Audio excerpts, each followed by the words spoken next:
Tenime hoş kontenim var. Kapstan kaldık gezdim.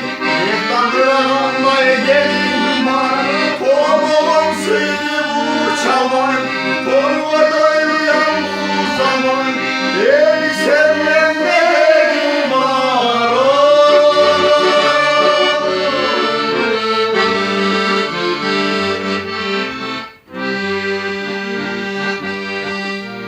Kaşlamayın takkan takamdı. Kulbayın olmaz sakamdı. Kaldırım taşlamam sana. Taşlamayın yola çakamdı. Yetuğlarımday gelin var. Demirime koş kontelim var. Kapstan kaldık gezdim. Bir tanrağımday gelin var. Tomoğum sıydı bu çaman.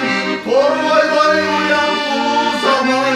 Beni sevmeyen neyim var o?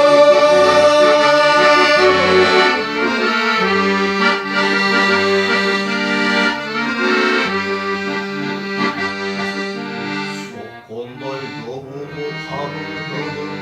Çalgan tileyi çalı. Soğulup bağrı yüzündü. Soğuluğu gündü canı. Yesularımday gelin var. Tenime hoş kontenim var.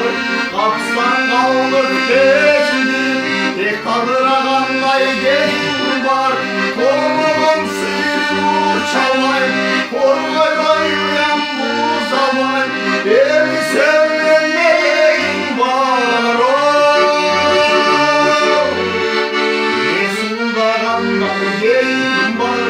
Tenime hoş kontenim var. Kapstan kaldık gezdim. Bir tanrığa